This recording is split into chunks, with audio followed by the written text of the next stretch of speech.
बिस्मिल्लाहिर्रहमानिर्रहीम। आपको अपने चैनल उर्दू मालूमात में खुश आमदीद कहते हैं। हाजिर हुए हैं एक नई वीडियो के साथ। एक बादशाह अपने खिदमतगारों और सिपाहियों के साथ सामान सफ़र तैयार करके एक रोज़ शिकार पर गया। जब वो पहाड़ के दामन में दोपहर का खाना खाने दस्तरखान पर बैठा तो एक शाहीन ने अचानक आकर उसके सामने से बुने हुए मुर्ग को पलक झपकते ही उठा लिया और तेज़ी से उड़ता हुआ चला गया। बादशाह ये बुना हुआ मुर्ग खाना चाहता था, लेकिन वो देखता ही रह गया। उसने फ़ौरन ही अपने सिपाहियों को हुक्म दिया कि घोड़ों पर सवार होकर शाहीन का पीछा करें और मुर्ग वापस लेकर आएं। फ़ौरन ही लश्कर रवाना हो गया, यहाँ तक कि शाहीन का ताक़ुब करता हुआ पहाड़ के दामन में जा पहुँचा। और उसके बाद जब सिपाहियों ने देखा कि शाहीन पहाड़ की दूसरे जानिब जा चुका है तो फ़ौरन ही ये सिपाही घोड़ों से उतर गए और पहाड़ की बुलंदी पर जा पहुँचे। पहाड़ की दूसरी जानिब पहुँचने के बाद उन्होंने बड़ा अजीब और गरीब मंजर देखा।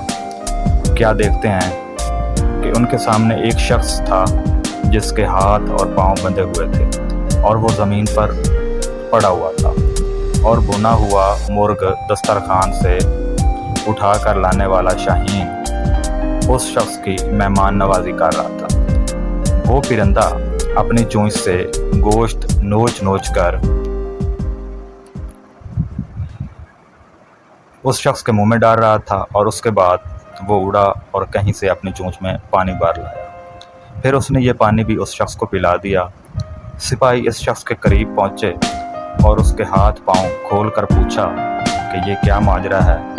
तो उसने सिपाहियों का शुक्रिया अदा करते हुए बताया, मैं एक ताजिर हूँ, तिजारत के सिलसिले में अपना मालो असबाब लेकर जा रहा था कि इसी रास्ते में डाकुओं का सामना हो गया। वो मेरा मालो असबाब लूट कर ले गए। वो चाहते थे कि मुझे कत्ल कर दें, लेकिन मैंने उनसे इल्तिजा की कि वो मुझे जान से ना मारें। वो कहने लगे, इस बात का डर है कि तुम किसी तरह आबादी तक पहुँच जाओगे। और उसके बाद उन लोगों ने मुझे और मेरे खच्चर को बांध दिया और चले गए। फिर दूसरे दिन ये परिंदा मेरे लिए कहीं से रोटी लेकर आया और आज ये बुना हुआ मुर्ग ले आया है। रोज़ाना 2 मरतबा ये परिंदा मेरी मेहमान नवाजी करता है।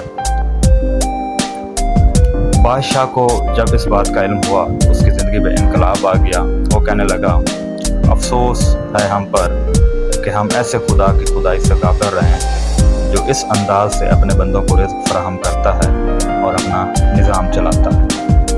ये कहकर बादशाह ने अपनी हुकूमत से किनारा कशी इख्तियार कर ली और अपने ज़माने का आबिद व ज़ाहिद शख्स बन गया।